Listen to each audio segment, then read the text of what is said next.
प्रार्थना पत्रिका सोमवार 25/3/2024।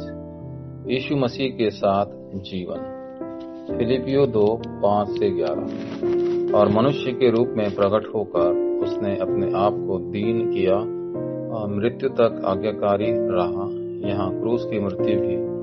इसलिए परमेश्वर ने उसे सर्वोच्च स्थान पर ऊंचा किया और उसे वह नाम दिया जो हर नाम के ऊपर है। 8 और 9। बहुत से लोग सवाल पूछते हैं, मेरे लिए कुछ भी अच्छा क्यों नहीं चल रहा है।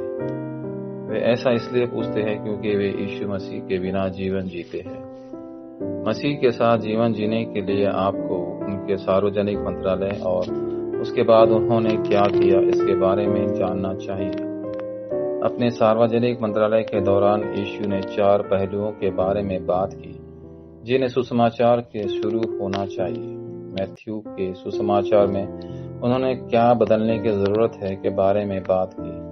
मार्क के सुसमाचार में उन्होंने क्या फेंकने की जरूरत है के बारे में बात की।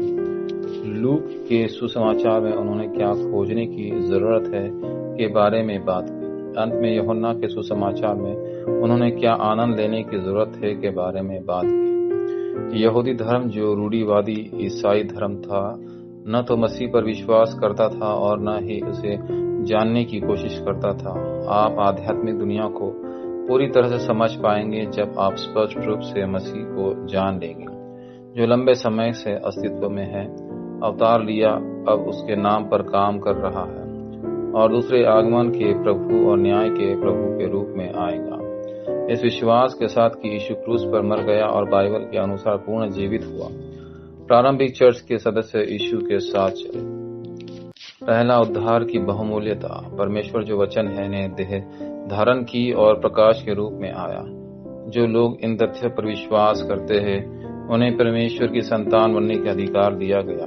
यूहन्ना 1:1-14। परमेश्वर ने बहुत पहले से ही इस उद्धार को तैयार किया था। एफिसियों 1:3-11। दूसरा, यदि आप यीशु मसीह पर विश्वास करते हैं और उसके साथ चलते हैं तो असफलता क्यों नहीं होंगी।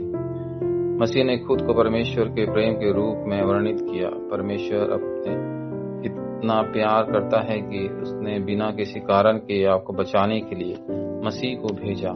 जिन्होंने यीशु को देखा उन्होंने गवाही दी कि वह परमेश्वर था। इसके परिणाम के कार्य थे जिन्होंने कई लोगों को बचाया। तीसरा, मसीह के साथ चलना। जिस क्षण से आप सुसमाचार में विश्वासन मिलता है, आप मसीह के साथ चलना शुरू कर देंगे। यीशु के हृदय को गले लगाने, फिलिपियो 2:5, और क्रूस को विनम्रता पूर्वक देखने से, फिलिपियो 2:8, आपको आश्वस्त किया जाता है कि भविष्य की जीत की गारंटी है। फिलिपियो 2:9-11। यीशु ने अपना सार्वजनिक मंत्रालय पूरा करने के बाद एक और शक्ति का वादा किया।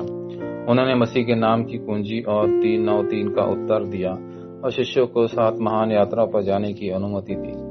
वह शब्द जिसने उन्हें सभी दीवारों को पार करने और आशीर्वाद में प्रवेश करने की अनुमति दी, वह था विश्वास।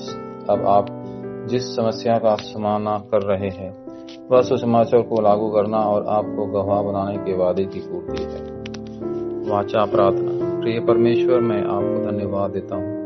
आज का दिन वह दिन हो जब मैं प्रभु की आत्मा से चंगा हो जाऊं। कृपया मुझे नई और आज्ञा शक्ति प्रदान करे और मुझे आपके कार्यों के माध्यम से सच्चे सुसमाचार आंदोलन को और भी मजबूती से शुरू करने में मदद करें। कई विश्वासियों ने इस चीज की शुरुआत की है जो सुसमाचार नहीं है।